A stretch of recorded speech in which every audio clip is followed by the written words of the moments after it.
I want to tell you about one of my clients, and we'll call his name Marcus. And Marcus is a very brilliant attorney, and he could go into a courtroom and read the room. He could read the judge, he could read the jury, and he was really a brilliant litigator. And there were none around that could really beat him when he set his mind to it. He prepared, he did everything he could, and he would go in there and he knew how to read body language and all of that. So he was a very great litigator, but at home, his wife wouldn't speak to him. And he wasn't happy about it. But when he came home, he was exhausted and he had to belt down a few drinks and kind of chill and watch TV or whatever it is, or look at his device. And his wife was giving him the cold shoulder, and they would eat dinner in silence. And there's really, other than talking about family business, there was no relationship. So he wasn't happy with it, but okay, career was most important. And he put all of his energies there, and he just put up with whatever was going on at home. And one day he came home and his wife said, "I'm filing for divorce." That got his attention, and he was like, "What's wrong?" And this began his journey of looking for help. So when I met Marcus, he was very motivated because he didn't want his 20-year marriage to end. We started looking at what were the things that were going on. The American Bar Association talks about how attorneys can really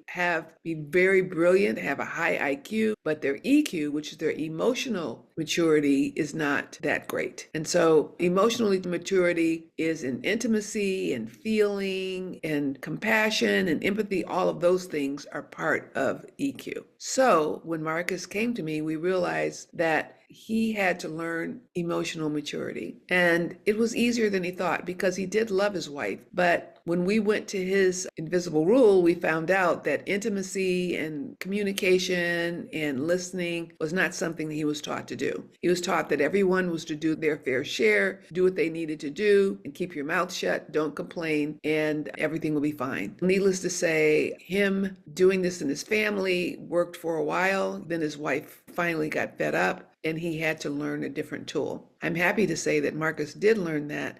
He learned how to have compassion for his wife. He used coming home in the evening as an opportunity to have dinner and catch up with his wife and listen to her. And they started going on dates together, and they went on vacations together, and they were able to repair their marriage. So if you find yourself putting all your efforts into work and not focusing on those you love most, then you might want to seek help and find a way to communicate with those, because you have one life. If you lose your wife, you lose your children, then there's no recourse. Subscribe to our channel, and also you can look in the comments and find the link for the invisible rule, and we'd be happy to hear how that works for you.